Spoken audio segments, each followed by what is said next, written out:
you made two very interesting points here. So that on the one hand, both the far left and the far right do have inconsistencies in their messaging when it comes to reconciling their positioning on environment. On the other hand, I think what they are struggling with in different terms and with different constraints is about the governance.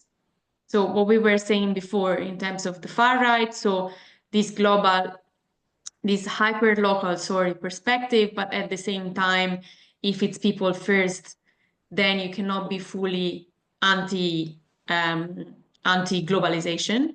Whereas on the far left is rather on how do we interpret socialism within an environment-friendly, let's say, policy setting. Mm-hmm.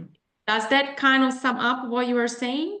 Yes, and I would say, I mean, just one thing that I would like to add is that these inconsistencies that I mentioned, they're present all over the ideological spectrum. So it's not only about the far right and the far left. They're just the topic of today's conversation. But we're talking about, if we're thinking about liberal environmentalism, whatever that means, today, Yeah. the mainstream environmentalism, if we are going to put an equation mark between the two, it has a number of these inconsistencies as well. This belief that you're leaving it up to the the free market conservative ecologism. Each of these, even the ecofeminism as such, has a number of these internal inconsistencies that are ultimately preventing it from becoming a major political force, at least in the environmental domain.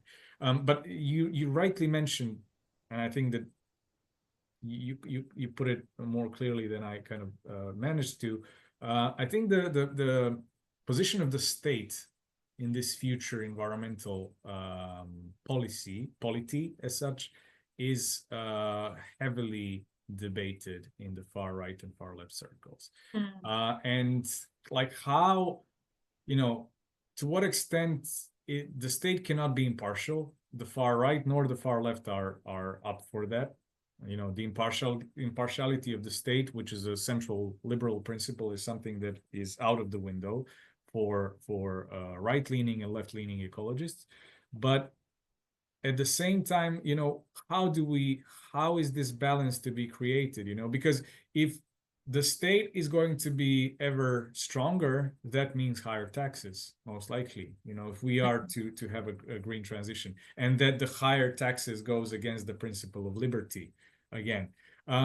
And these are the issues that are, as I'm quite sure that anyone who will be listening to this conversation will recognize, these issues exist well outside of the environmental or climate domain. These are broader ideological issues. But I think that this right-wing influence from the US has especially affected the way in which the right wing in Europe thinks about the environment as well. This idea of liberty.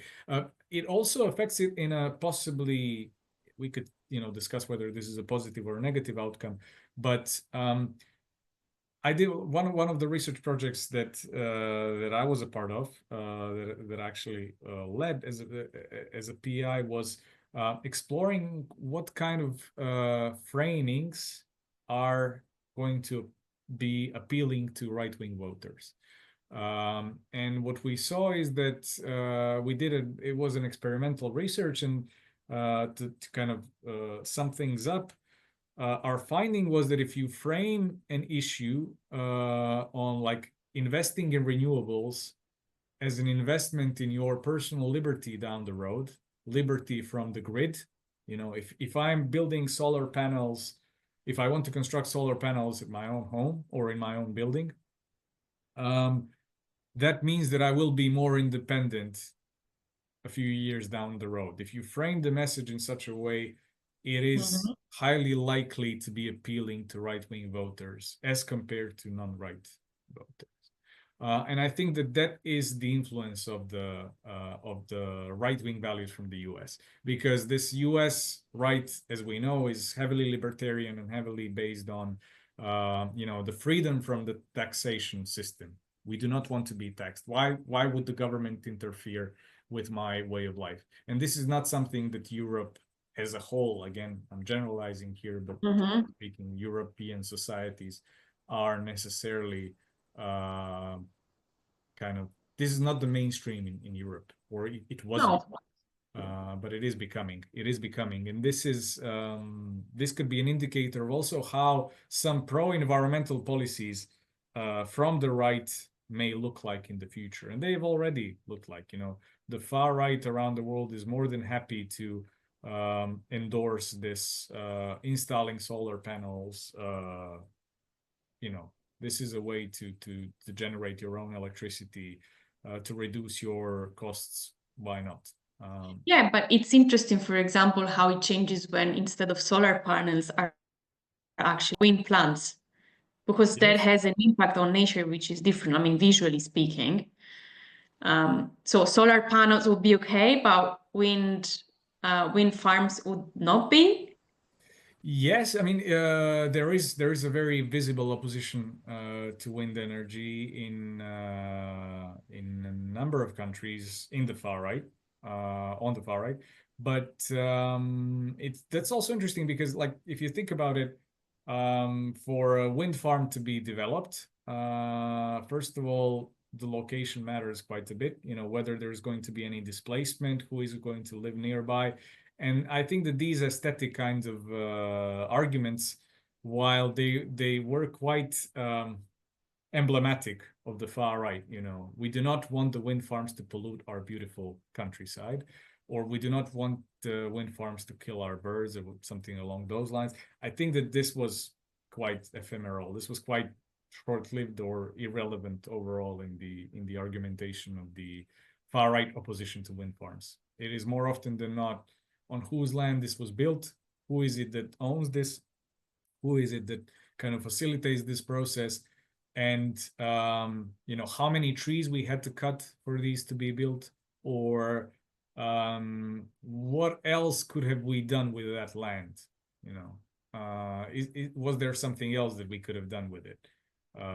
If it's an arable land, then there's going to be more opposition on the far right as well.